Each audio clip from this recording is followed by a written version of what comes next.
I was carrying the child of the devoted second male lead, but when I was hemorrhaging during a difficult labor, he was by the female lead's side, anxiously attending to her. The pain was unbearable, my body growing cold. As my consciousness faded, I murmured bitterly, if I could start over, I'd never waste my heart on a man again. When I opened my eyes again, I had been reborn at the very beginning of the story. Back then, the male and female leads were passionately entangled, the picture-perfect bickering couple, and the gentle second male lead, Ethan, was the female lead, Lily's childhood friend, silently watching over her all along. In the story, he was the classic beautiful, strong, tragic archetype, raised by a single mother battling illness, juggling studies and work to support his family and pay for her treatment. His life was one setback after another, his mother's death, failing college entrance exams, a failed business venture. As the devoted second lead, he was Lily's eternal safe harbor, her most solid support. After the male and female leads married, he left the country, fulfilling his destined to be a lone ending. He made readers see our buckets of tears. I've always had a soft spot for the gentle, devoted type. After finishing the novel, I found myself unbearably heartbroken for him. In my previous life, after dying, I inexplicably crossed into this world as a beautiful extra. Logic screamed at me, stay out of their story. Be a quiet background character. But emotion, as always, won out. Maybe it was a sense of shared hardship, but I couldn't help but gravitate towards Ethan. I willingly became his guardian.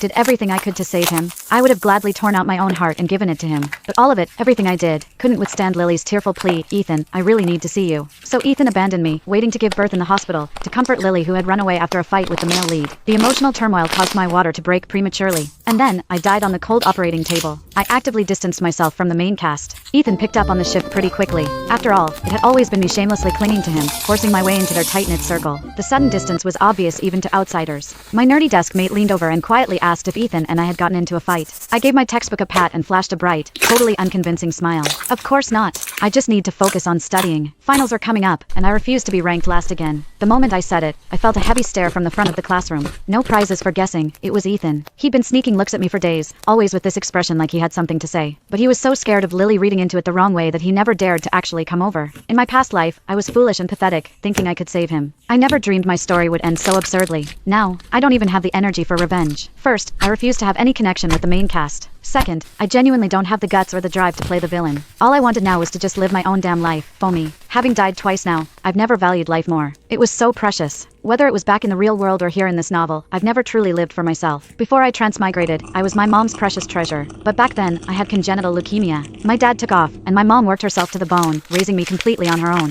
But then, I died falling at 15. Mom, her heart must have been utterly shattered. Just thinking about it makes my nose sting and my eyes prickle with unshed tears. Suddenly, Lily's sickly sweet voice piped up right behind me. Gwen, how come you never hang out with us anymore? Did you and River have a fight? I looked up and immediately met Ethan's searching gaze from across the room. A split second later, I flipped him the bird with a venomous smile, raised my middle finger, and mouthed the words silently but perfectly. Fuck you, asshole. His smile